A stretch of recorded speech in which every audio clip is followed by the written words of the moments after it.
Il y a cette idée, comme je disais, ce fantasme que, en fait, l'hybride, ça va être plus simple parce que je vais avoir à la fois tous les bons côtés du distant et tous les bons côtés du présentiel.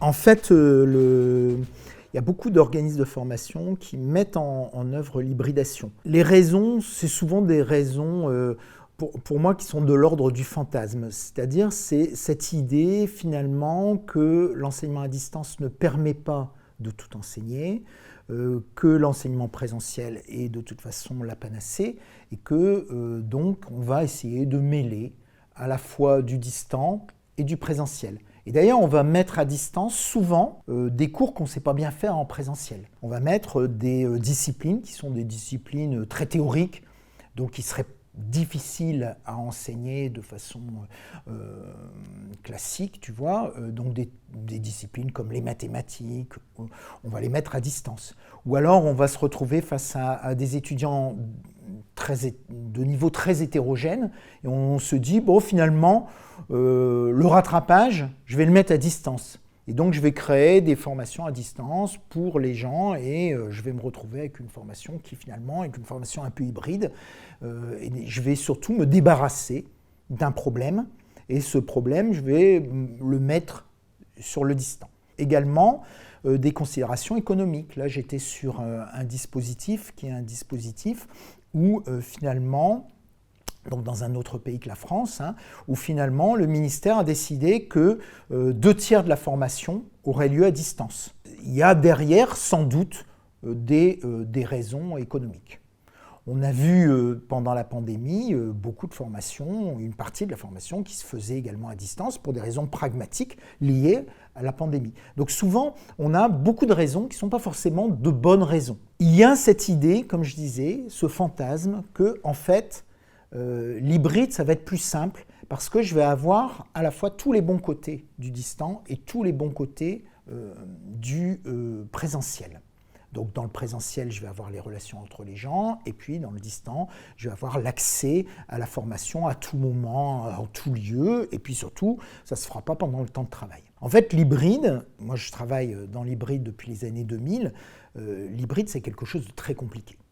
C'est quelque chose de compliqué, et encore une fois, c'est lié à la notion de dispositif.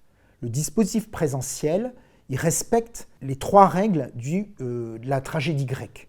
L'unité de temps, l'unité de lieu et l'unité d'action. Le dispositif à distance explose complètement, puisque la plupart du temps il est asynchrone, explose complètement ces règles-là. Et donc on a une confrontation de 2 dispositifs tout à fait différents, en fait. Et puis, de façon plus compliquée, si on imagine qu'en enseignement à distance, par exemple, il y a des phénomènes très intimes, très bizarrement, la formation à distance est beaucoup plus intime que la formation présentielle. La formation à distance, le synchrone, ça se fait dans les lieux des personnes, c'est-à-dire par la caméra, j'entre dans la vie des gens. Le dialogue est beaucoup plus intime lorsque je suis en formation à distance que quand je suis dans un tiers-lieu qui est la salle de classe, qui est un lieu académique. Les identités sont tout à fait différentes, parce que l'identité que je construis à distance est tout à fait différente de l'identité que je suis capable de construire dans la salle de classe. Et donc confronter ces 2 dispositifs qui sont très différents, sous forme d'un dispositif qui intégrerait l'un et l'autre, c'est quelque chose de très difficile. Alors on a tourné ce truc pendant très longtemps, jusqu'au moment où on s'est dit qu'en fait, on devait le prendre autrement. C'est-à-dire qu'on ne devait pas confronter les 2, on devait essayer de saisir la logique de ces 2 dispositifs et les séparer fondamentalement. Ce qui nous a amené à formuler en fait des dispositifs hybrides sous forme de sprint et de courses de type marathon, c'est-à-dire de courses très longues.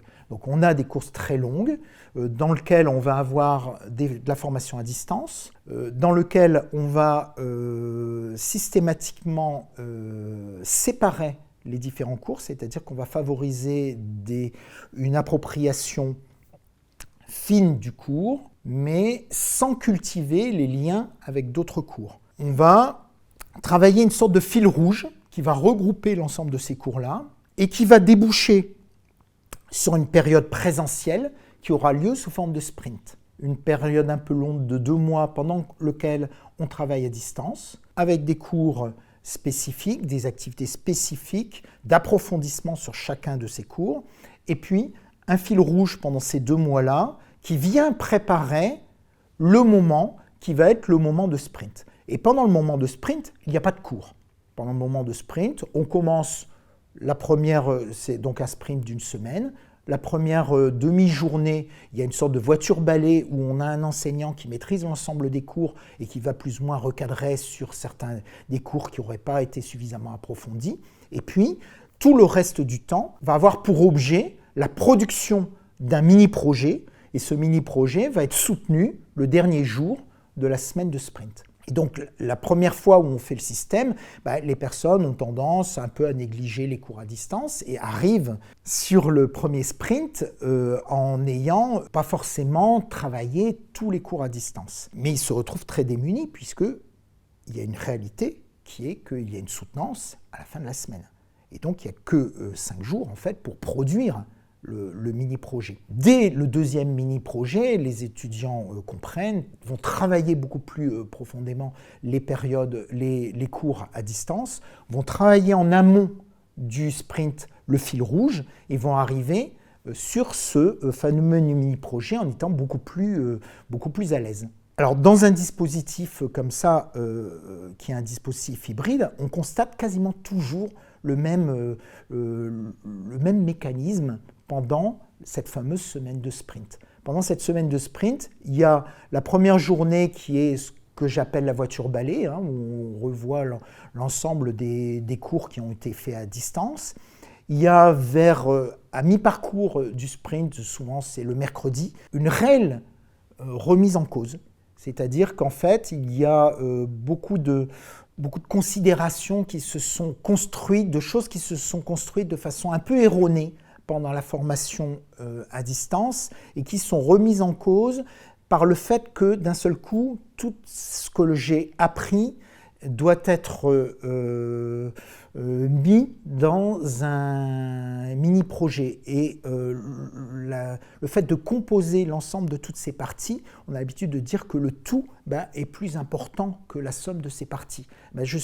En fait, le mercredi, les personnes se rendent compte souvent qu'il y a d'un seul coup, ils accèdent à une nouvelle compréhension de l'ensemble de tout ce qu'ils ont fait en formation à distance. Sous l'effet du stress, sous l'effet du sprint, en fait, d'un seul coup, toutes les connexions se font au service de ce fameux projet qu'ils vont devoir soutenir le vendredi. Et ça, c'est vraiment un mécanisme tout à fait récurrent qu'on a vu fonctionner. Donc là, ce système d'hybridation, on le fait fonctionner depuis 5-6 ans.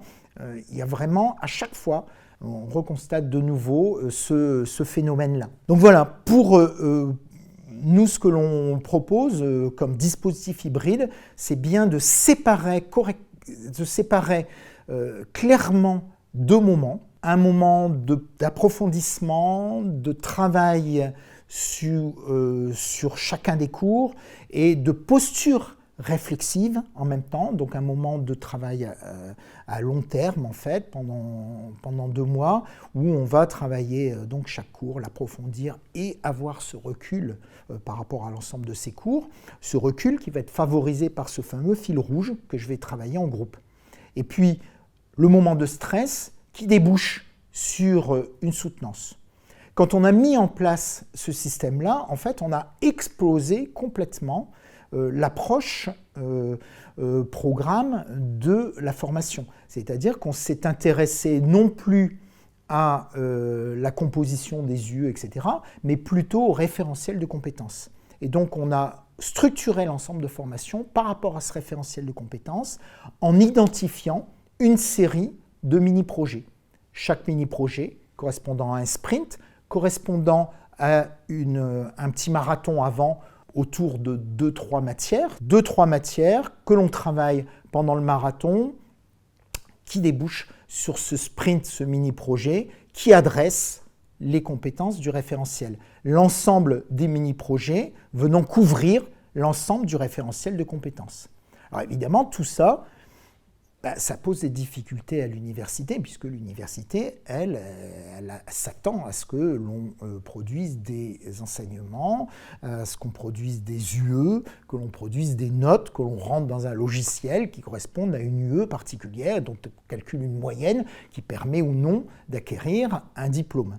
Donc là, on est obligé, à partir de ces mini-projets, de venir nourrir un peu artificiellement des notes qui vont venir remplir le fameux logiciel.